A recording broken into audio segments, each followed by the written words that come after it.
Bom dia, amigos e amigas. Vamos ver um pouquinho como é que foi a literatura no Brasil no século XIX. Houve muita mudança. No século XIX houve muita mudança, porque na primeira metade do século XIX o romântico rompe com a influência clássica e começa uma literatura muito mais despojada, com os olhos voltados para a pátria, voltados para o Brasil, né? E a gente sabe que, em se tratando de prosa, o romântico deu início a um tipo de texto que não existia antes, que é o que a gente chama de romance. O que é o romance apresenta pra gente? O romance apresenta a vida do homem comum. E a gente sabe que antes do romantismo, o que interessava era a vida de gente especial, né? De heróis, eram textos épicos. Então, quando o romântico começa a falar da vida doméstica das pessoas, que acontece dentro das casas das pessoas, o romântico começa a fazer um romance de costumes. Então o romântico é aquele indivíduo da burguesia e que vai fazer um romance sobre a burguesia, né? Então a gente viu muito as relações domésticas, as relações entre as pessoas. Lógico, como a escola é romântica, o foco nas relações amorosas, né? O entendimento amoroso, os perfis de mulher, aquilo que a gente vê nos romances românticos. Quando chega em 1881, Machado de Assis publica Memórias Póstumas de Brás Cubas. Com essa publicação tem início o realismo no Brasil. No mesmo ano, Aloysio Azevedo publica O Mulato. Com essa publicação tem início o naturalismo no Brasil, né? Então, a literatura romântica apenas mostrava os costumes, com um recorte feito na burguesia, então os costumes da burguesia. O realista, ele é um crítico da sociedade. O realista, ele gosta de fazer romances psicológicos. Então, se você pega um livro de Machado de Assis, você vai ver como é que o ser humano se adapta aos códigos do sistema burguês capitalista.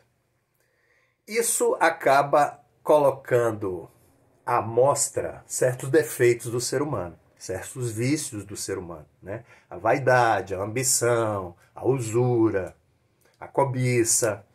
Então, o escritor realista, notadamente Machado de Assis, porque a gente está falando de Brasil, é aquele indivíduo que vai querer expor esses defeitos do ser humano. Entendeu? Como é que funciona a cobiça? Como é que funciona a inveja? Como é que funciona o ciúme? Então, a gente vê uma radiografia da psicologia humana nos livros de Machado de Assis. Então, são romances muito psicológicos. No naturalismo, é um pouco diferente. O romance naturalista é um romance factual. Ele trabalha em cima de ação, em cima de fatos, e não de análise psicológica. Então, essa seria uma diferença fundamental entre o romance realista e o romance naturalista. O romance realista faz mais uma análise psicológica do ser humano, inserido na sociedade burguesa capitalista.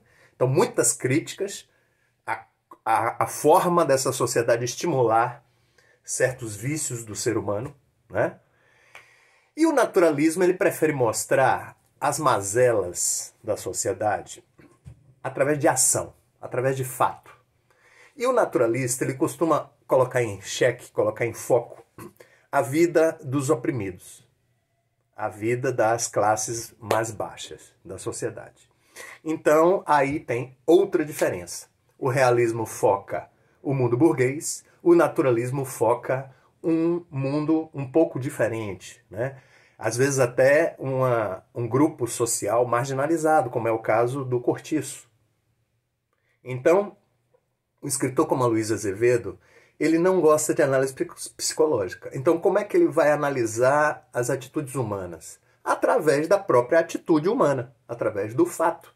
Então, coisas acontecem, personagens interagem, e nessa interação entre os personagens, a gente vai ver, por exemplo, no naturalismo, claramente a influência das teses científicas da época, como, por exemplo, o determinismo.